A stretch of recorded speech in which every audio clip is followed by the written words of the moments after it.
سیدنا عبد الرحمن بن غنم رضی اللہ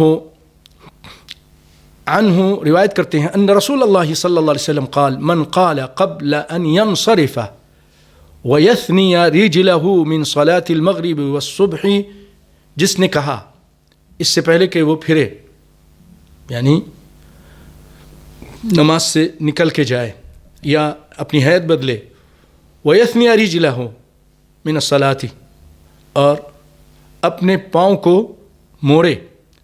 یثنیہ کے معنی یعطفہ ویغیرہما عن ہیئتی، اپنی حیت کو بدلے. مختصر خلاصہ، اس سے پہلے یعنی اپنی حیت بدلنے سے پہلے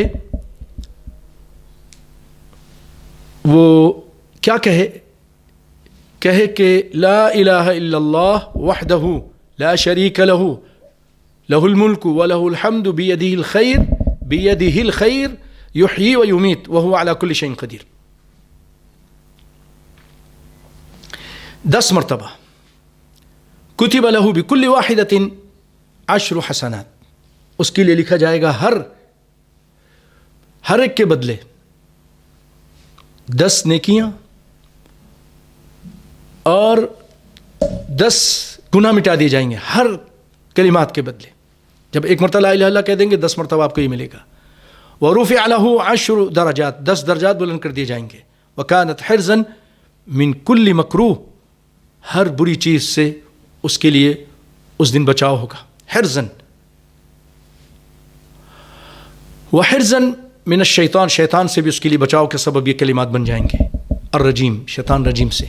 وَلَمْ يَحِلَّ لِذَنْبٍ يُدْرِكْهُ إِلَّا الشِّرْكَ، اور کوئی گناہ اس کو نہیں پہنچ سکتا اس دن مگر شرک. اگر اخلاص کے ساتھ کہتا ہے، توحید اس کے پاس ہے، نبی کی اتباع کا جذبہ ہے کہ نبی کی حدیث آ جائے، سنت آ جائے، دنیا کی سب کی باتوں کو چھوڑ دیتا ہے، دنیا کے ڈاکٹروں کی، فلاسفروں کی، پروفیسروں کی، بڑوں کی، اماموں کی، سب کی بات چھوڑ کر صرف کائنات کے امام کی بات کو لے لیتا ہے، پیروں فقیروں کی بات کو. جو ایسا جذبہ رکھتا ہے تو پھر اس کو یہ سارا کچھ ملے گا اور یہ مل کر رہے گا، کوئی گناہ اس کو نہیں پہنچے گا الا یہ کہ شرک پہنچ سکتا ہے. وَكَانَ مِنْ أَفْضَلِ النَّاسِ عَمَلًا، عمل کرنے میں سب سے بہترین آدمی ہوگا یہ. إِلَّا رَجُلًا يَفْضُلُهُ، ہاں وہ آدمی اس سے آگے بڑھ جائے گا فضیلت میں. افضل مما قال، جو اس سے افضل کہہ دے گا، کلمات زیادہ کہہ دے گا، تو وہ.